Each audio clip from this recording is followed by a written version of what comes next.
So with that, we're going to go into today's workshop, which is unique value proposition. What is it and how to create a great one? Okay, so I'm going to talk to you all about this. So why are we talking about unique value proposition? So earlier on, the exercise is meant for you to come up with really that one unique one-liner, very quick pitch. You're supposed to tell a story and then go into one pitch. So imagine this. I think a lot of you did your pitch decks already, or some of you have your landing pages even. On your landing page itself, if you had that one tagline, what would that say? On your pitch deck itself in the front, what would it be? When you do give your final pitch at demo day, what is that opening or the closing line that you are going to say? We are spend-wise and we do what? For who? Why? So it's a summary of what makes your business unique and valuable to your target market. Now, it's very easy to come up with taglines, but then a well-crafted unique value proposition can give a lot of clarity to your customers as to why is this important and why is this good. It can help you explain what do you do so well, what pain point do you solve. So do you all know ClassPass? How many of you guys know ClassPass? By the way, I'm not going to ask you guys to unmute and say anything, but you can just like chat or type it in the chat, okay? I'll just read the chats. Are you silent, folks? But, okay? Yeah. Okay, great. Thank you. Thank you. Okay, so ClassPass is a marketplace. Think of it as, okay, you guys know what online shops do you all go to like book stuff, buy stuff? Okay, you know Airbnb, right? So let's call this like a booking platform like Airbnb, but for fitness classes. So people who want to go to gym, yoga classes and everything, they can just get a membership and then book it online. Now, ClassPass was founded in 2013 by this lady. She was taking a break from her job and she was looking for a dance class to take because she's a dancer. And she was frustrated because she couldn't really find an easy way to find a dance studio. So she created ClassPass. And her tagline is sweat in good company, because who wants to exercise alone? You want to go with friends. And their value proposition is we lead people to live inspired lives every day by introducing and seamlessly connecting them to soul nurturing experiences. Now, why? It sounds a bit funky, right? I mean, workout. What's this with like inspired lives and soul nurturing experiences? But who does she want to appeal to? Is she trying to appeal to your hardcore gym enthusiasts? She's not. She's appealing to the ones who kind of want to look good, but haven't quite gotten themselves out of bed to go exercise yet. So that's why it's all about people who want to live a more inspiring, beautiful life, looking better, right? And also meeting people as well. So that's her tagline. Now, the second one I wanted to share is Unbounce. Unbounce is actually a website that you can use to create landing pages. Very easy, drag and drop. So moving forward, if any of you guys are looking to create a landing page, you can just go to Unbounce. Now, Unbounce value proposition is very clear. It says, grow your business, get more conversion with Unbounce landing page and conversion intelligence tools. Build, launch, and optimize custom landing pages for any campaign without developers or tech bottlenecks. Now, it's a little bit long, but if you realize something, they were mentioning a few things. Number one, they said, you don't need developers or tech bottleneck.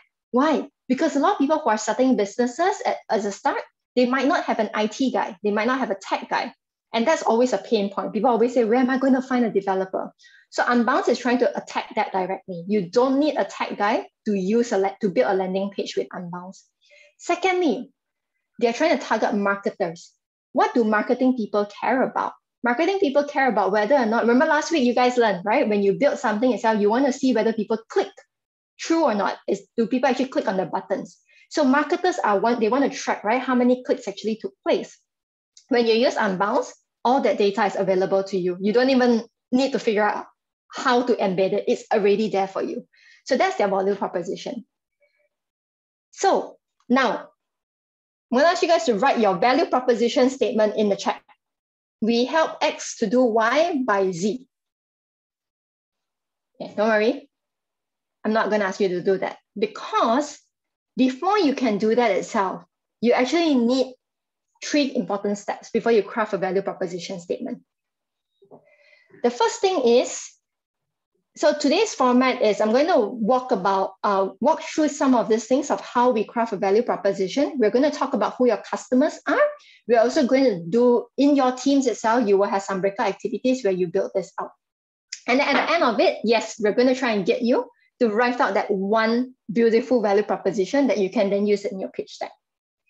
So why do I say you can't start immediately with writing out the value proposition? It's because you're not writing it for you. You need to write it to appeal to your customer.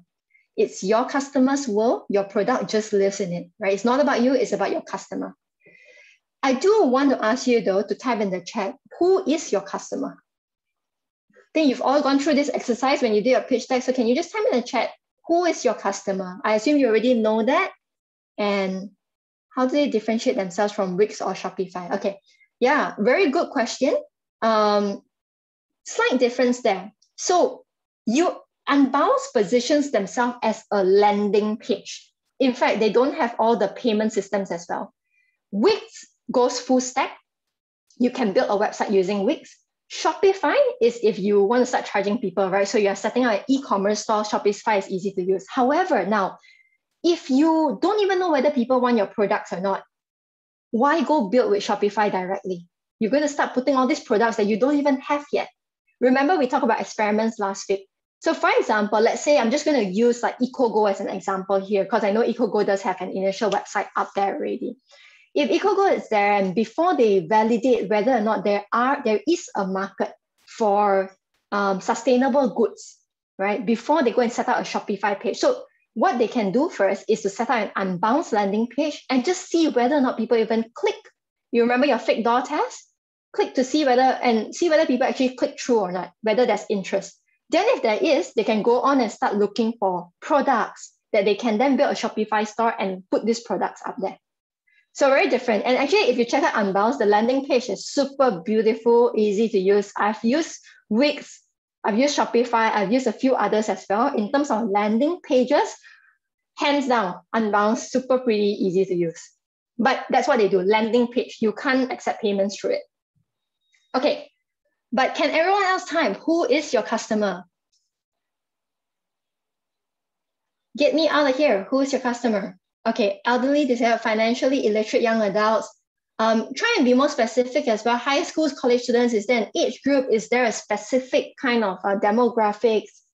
Freelancers and global goal-focused small businesses. Okay, you have two different audiences there. So freelancers, are there specific segments itself? What kind of freelancers? Creative freelancers, gig economy workers, educated, non-educated, people who want to donate. Is there a specific age group? Are they families? Are they young adults? Are they the elderly? People who need to receive? You know, I guess that's people who are within certain kind of pay categories who aren't getting jobs. Okay, so very important. Cecilia, you mentioned something here. Not really, we're trying to cater holistically. I'm just going to tell you something first. When you talk about customer discovery itself, it's very important to scope out as narrow as possible your customers. Why? Let me ask you this. Let me just take Young Founder Summit, for example, as an example. Let's say I said Young Founder Summit is going to cater to everyone from ages 8 to 25 or 8 to 30. Anyone who wants to be an entrepreneur. Do you think I'm going to have a problem there? I'm going to have a problem, number one, with reaching them, marketing to them. Because if I wanted to target 8 years old, who do I target? Do I target the 8-year-olds? No, I target their parents, right? If I want to target your age group, for example, right? Who do I target? Maybe I market through schools or teachers. Some of you guys came through teachers. If I want to target the 25-year-olds, can I target them directly? Yes. Now, if I wanted to target the 20-year-olds versus the 35-year-olds, what kind of social media platform would I use? Am I going to use, okay, to be fair, some 35-year-olds are on TikTok, okay, but they are more on IG than on TikTok. Yes, IG versus Snapchat, IG versus TikTok, Facebook versus IG, very true. So because of that, you need to narrow it down. The second thing is on messaging as well. Your message, my message to a 35-year-old versus my message to a 15-year-old would be very different. So that's why, please focus and please prioritize. Sorry, my dog just found like a screw somewhere. Okay, now, Very important to know who your consumers are because again, messaging, right? Now, just remember this, users, your customers, they don't care about what you do.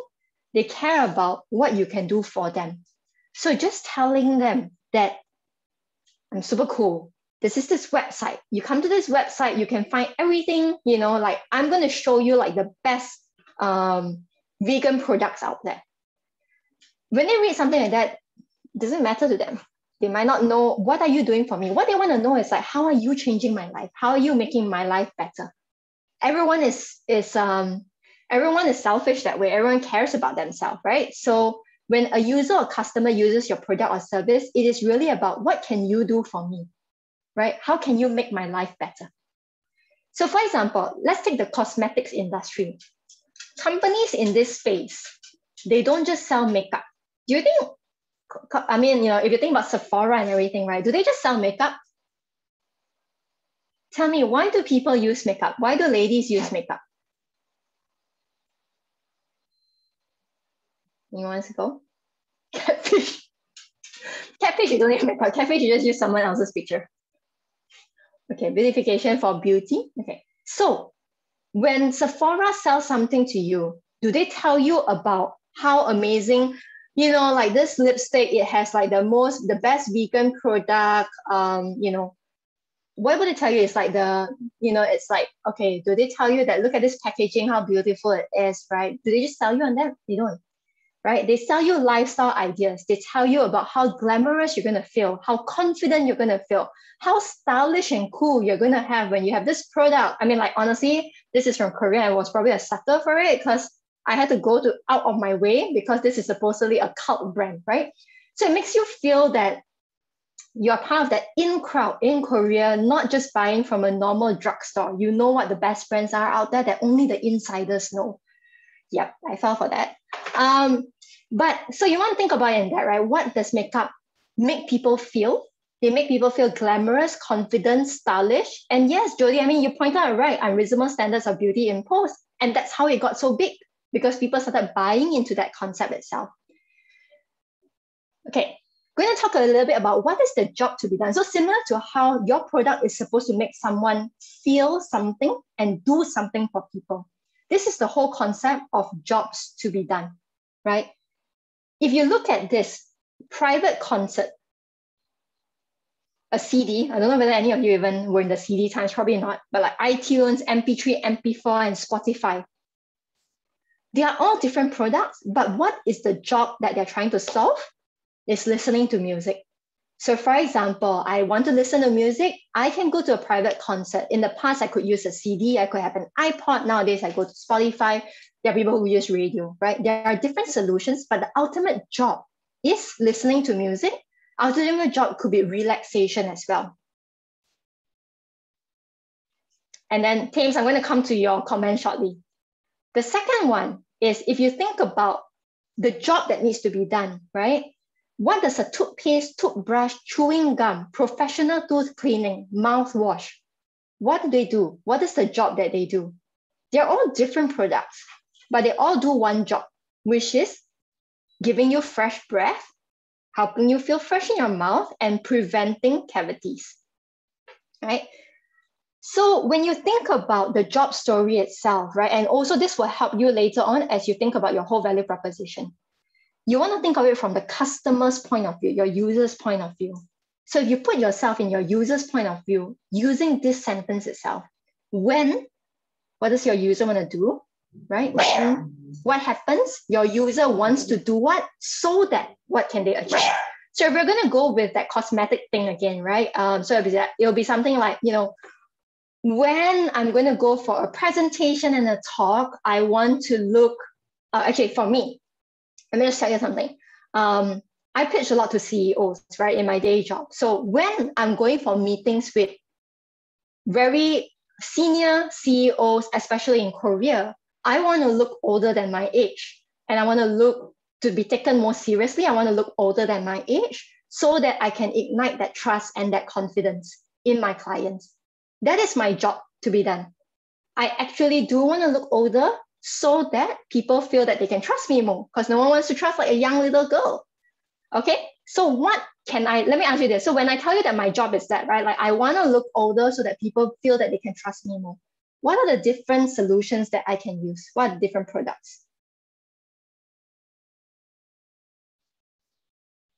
Looks at normal person. Seems you're really going all on one tangent here. Make money, lower self-confidence. You know, the funny thing is that is how it was in the past, right? Thankfully, nowadays, there's really more diversity already, and there really is a difference in marketing these days. So you won't get cosmetic brands marketing that way anymore. Okay, yeah.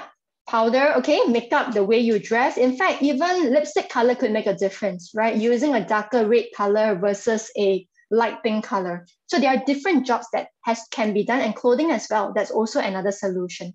But the ultimate thing is, you want to understand what is their job story. Don't sell me huge earrings, or don't sell huge earrings. I'm not sure huge earrings will make me look older, but unless you mean like those really chunky, like jade looking earrings. But okay, thank you for clarifying that your grandmother used those earrings. Okay, maybe makes a point. Yes, but you don't sell me that, right? Like don't sell me these huge earrings, or don't sell me this clothing if you don't understand why do I need those? Why do I want those? So let me give you another example. Can you type in the chat, why did you join Young Founders Summit? Let me show you the importance of why it's important to know your customers' why. Why do you guys join Young Founders Summit? Okay, I'm going to give you a prompt as well. I'll launch a poll. Can you guys see the poll? Shania, do you see the poll? Okay. Okay, great. I see 3 answers right now.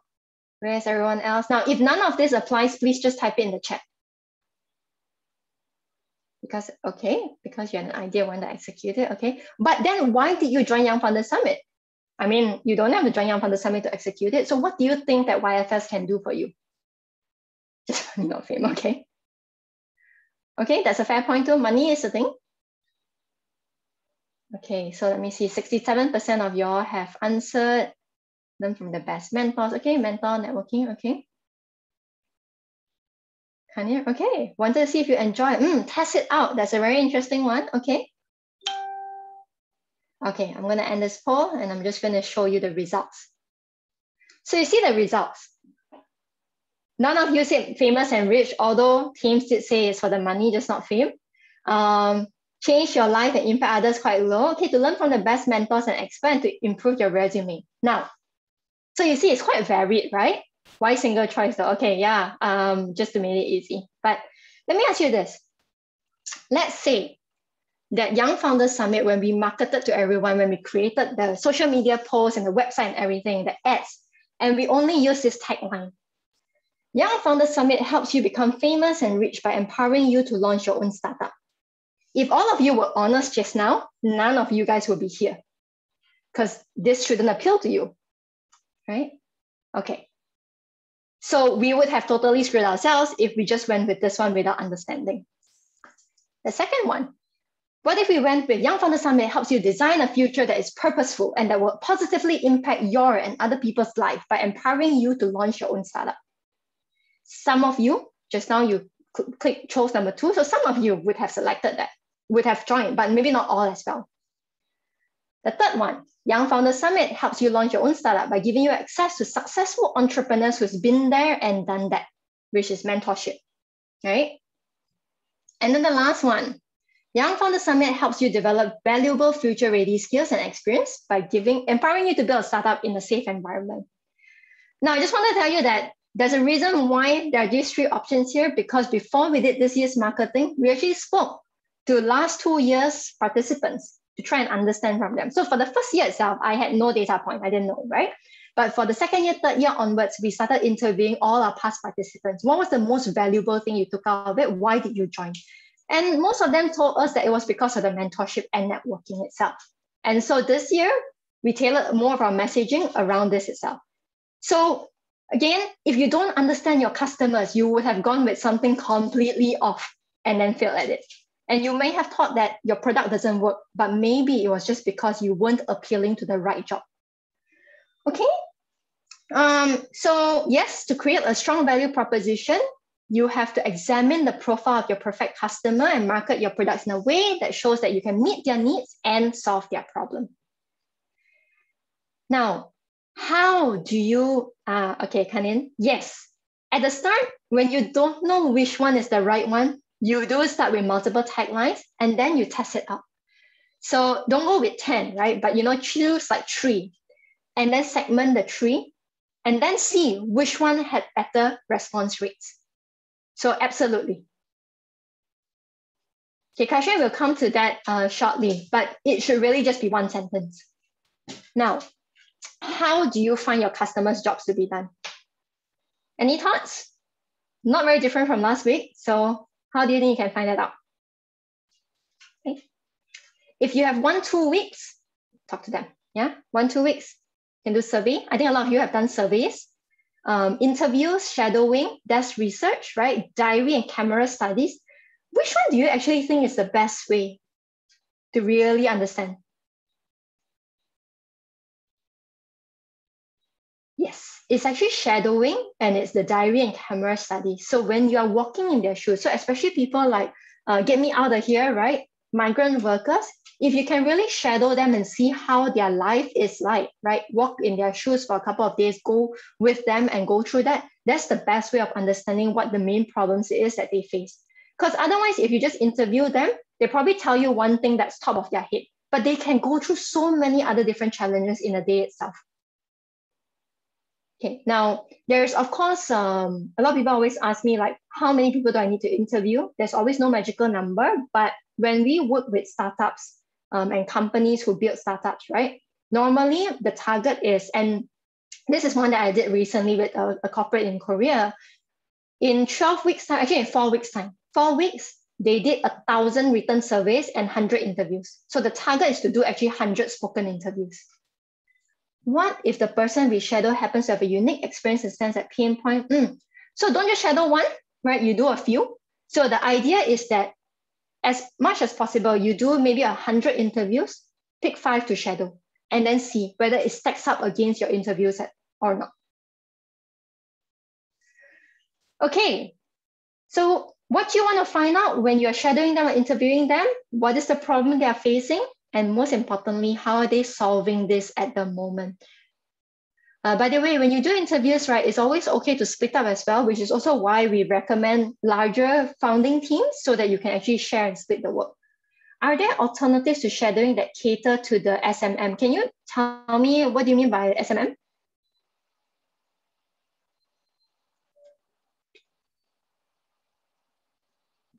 Okay. Sorry, very Singaporean term as safe management measures. Okay. In this point in time, we agree, right? Shadowing is probably hard to do. So you can stick to interviews, right? And you can do like the Zoom interviews and all that as well. But moving forward, when you're actually building it really as much as possible, try and do shadowing, or at least just try and be at their workplace. So you don't have to follow them around as well, but to be able to see them in that environment will help you understand a lot. Okay, so what is the problem they are facing? And then the second thing is you want to understand how are they solving this currently? Because why? Let me ask you this. If someone tells you that I have this problem with tangled headphones, okay? Like I really get super annoyed with this tangled headphones. It's such a big problem every day when I want to have my call. And you say, okay, yeah, this person really has this problem, and you go and build it. You're missing something if you did not ask them, how are you solving for this now? Why? Let me ask you. Okay, Shania, do you have a problem with tangled headphones? Yes. Yeah, you do, right? Yeah. What are you doing about it? Are you doing anything? No, not doing anything about it. Yeah. Do you think it's a big enough problem for her? Then, so if I were to create this like tangle-free headphones and price it at $100, and I go to Shania and say, Shania, I've solved your problem about tangled headphones. Look at this amazing tool. Never get tangled. Will Shania pay $100 for it when she never even cared about it before? She didn't even look for a solution. Jody, okay, I will think about you when I do launch it. I just need to interview more people first. So you want to know, are they doing, that's true too. Okay, but by the way, before there was such a thing, I kid you not, there were earphones that couldn't be tangled. So there was this like little like zipper kind of headphones that you could do. So you zip it out and it could never get tangled, by the way. Yeah. Times before your times. Okay, so make sure you understand from them how are they solving it now? Because if you're not even doing anything to solve it, it probably means it's not an important enough problem, right? It's not killing them enough. Now, what do you want to find out? Going back to your value proposition, you want to understand what do users really, really value and what do they want. We're running a bit late with time, so I'm going to kind of breeze through this. Bain actually identified 30 elements of values. So these are things that you can hopefully appeal to them. And in fact, these values are put into 4 categories: functional, emotional, life-changing, and social impact. So for example, Fitbit, what element are they trying to appeal to? You guys want to guess? Do you think Fitbit is about saving time, telling time? It's not. Fitbit is actually appealing to the life-changing element of motivation. That's what they're trying to appeal to, giving you motivation to exercise and to do better because you're wearing it, you're looking at it all the time, and you're synced up with friends and things like that. So you kind of are competing and feeling that I need to match my steps, and hence I will feel more motivated to actually do that. And because I'm wearing it all the time, I'm motivating myself as well. Now, some are inward, some are outward. So outward ones could be helping customers navigate the external world. So for example, there are a lot of tools out there which is for functional. It helps you save time. So anything to do with, I don't know if you all know Trello, Notion, Monday, Asana. These are all task management tools that will help you save time. So that's under a functional one. Now, the more elements delivered, the more loyalty and the more revenue you can get. So it doesn't mean you have to just choose one. You just need to understand for most humans, I say most, but most humans, it's one of these 30 that appeals to them. So the more you can hit, the greater your product is going to be, the more loyal they're going to be. So you can have a product that helps people save time, make money, rewards them, it's fun, motivates them, gives them hope, right? That's like at the top. Jody, you are right at the top. Okay. Sounds like you've met all your hierarchy of needs. Cool. Okay, I won't talk about this one. You guys know that. Don't build first, A/B test your big ideas first. We're going to go into practice very shortly. So I'm going to, later after I finish this, Chania, you can share the link in the chat. We're going to break you guys in your breakout rooms. But before that, I'm going to walk you all through the value proposition canvas first, okay? Now, the value proposition canvas helps you think about what is the customer job. So we're going to start from here. When you see this sheet, each of you will have this page later on.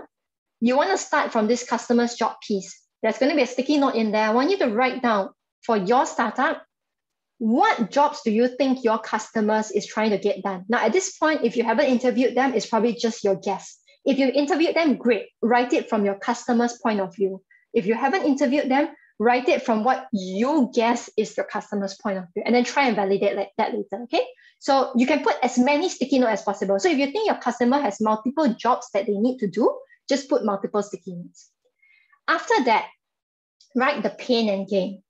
I want you to write in a sticky note under pain. What is pain? It means that, for example, you remember how I said I wanted to look older, right? My job is I want to look older and instill more confidence.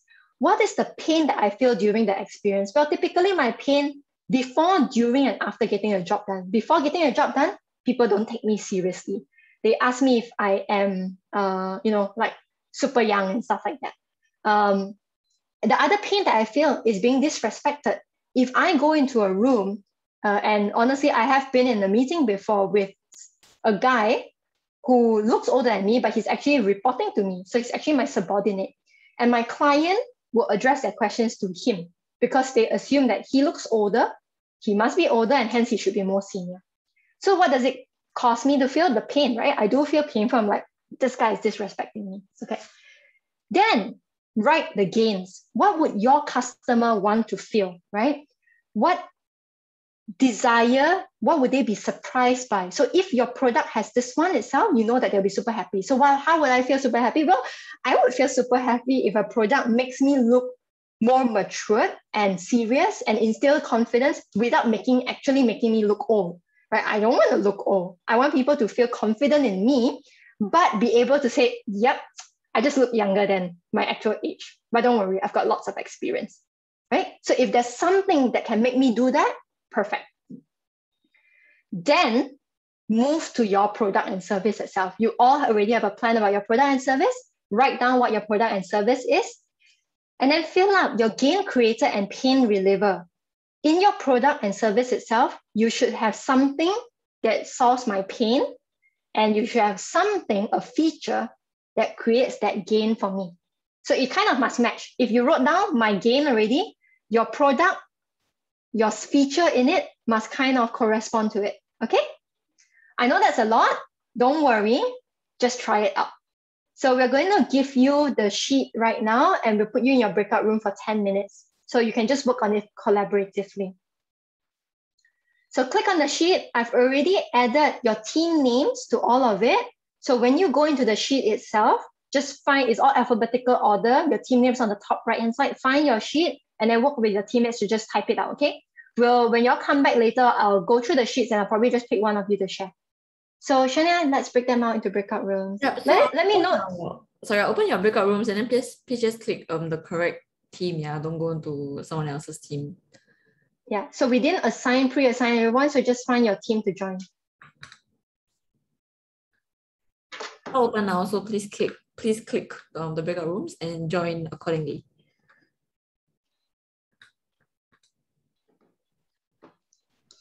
Do you guys see it? I don't see anyone joining the breakout rooms.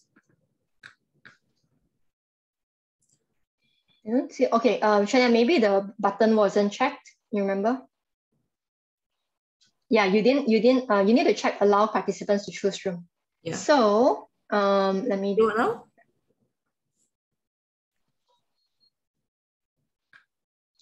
Yes.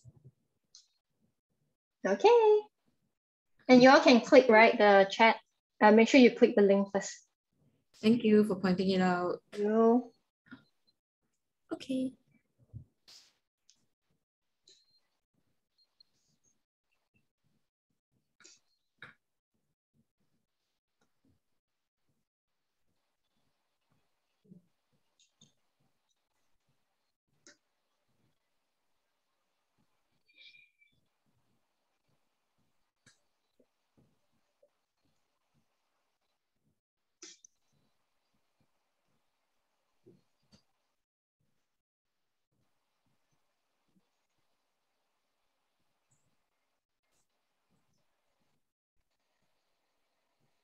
I don't see new live.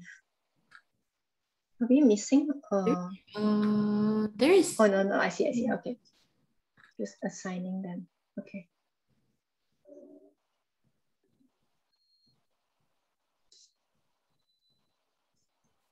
Buntan, which?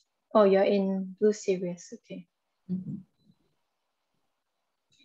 I think